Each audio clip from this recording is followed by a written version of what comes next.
Life is not always a tranquil path. There are days when the ground beneath us shakes, the wind howls, and fear whispers that we are alone. Have you ever wondered why some storms seem endless? Why anguish insists on knocking at our door, even when we strive to do everything right? Psalm 46 verse 1 reminds us that God is our refuge and strength, but acknowledging the storm is the first step to embracing this truth. This is not about denying pain or pretending the waves aren't crashing.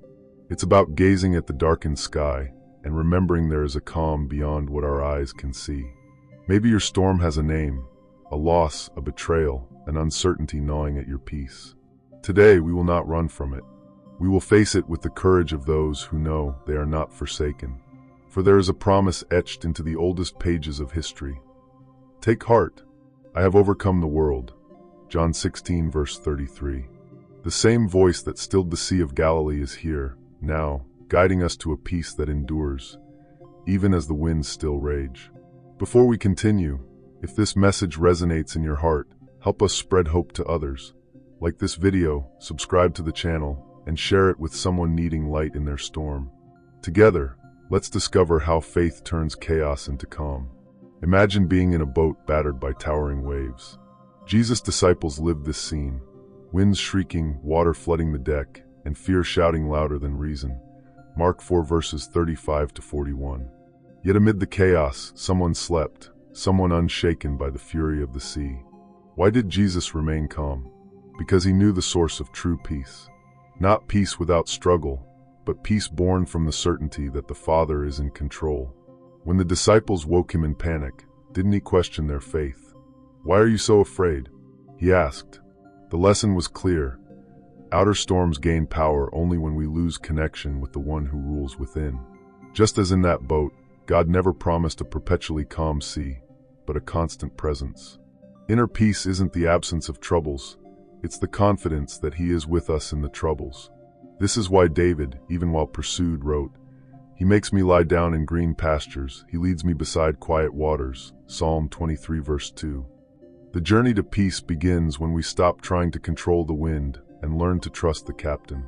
The Bible brims with stories of men and women who found peace amid chaos. Job, for instance, lost everything, children, wealth, health. Yet from the ashes he declared, "I know that my Redeemer lives." Job 19 verse 25. This was no denial of grief, but a proclamation of a purpose greater than our understanding. Paul, imprisoned in Rome, wrote letters overflowing with gratitude and joy. In Philippians 4 verses 6 to 7 he taught, "Do not be anxious about anything, but present your requests to God." How could a chained man speak of peace? Because Paul knew serenity depends not on circumstances, but on the certainty that God hears every cry. These are not tales of superheroes. They are raw accounts of people who, like us, faced fear and despair. The difference lies in their focus. While the world seeks peace and false security, they found it in the eternal. Where have you sought refuge when the ground feels unsteady? Inner peace is no magical feeling that falls from the sky. It's a daily choice, built through small acts of faith. First, honest prayer. Speaking to God requires no eloquence, only an open heart. Cast all your anxiety on him because he cares for you. 1 Peter 5 verse 7. Second, meditating on Scripture. Like David rehearsing God's promises in caves, we must fill our minds with truth that calms the storms. Third, gratitude. Even in tempests, hidden blessings exist. Paul praised God in prison, and chains became pulpits. Hebrews 6 verse 19 calls hope the anchor of the soul.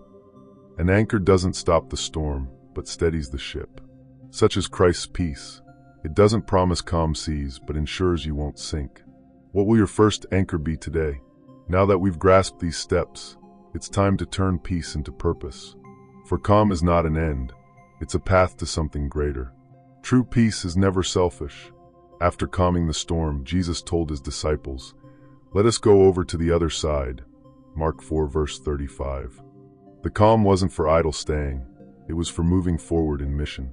So it is with us. When we find refuge in God, we become bearers of his peace to others. Remember Elijah at Mount Horeb. After fire and earthquake, God spoke in a gentle whisper. 1 Kings 19 verse 12. Often, it's in stillness that we hear the call to serve. Your inner peace isn't just relief, it's fuel to reach the weary and offer hope to the broken. We close this journey with a blessing. May the Lord of peace himself give you peace at all times and in every way. 2 Thessalonians 3 verse 16. Pause now. Breathe deeply. Let the voice that quiets seas quiet your soul. The storm may still rage, but you know where your anchor lies.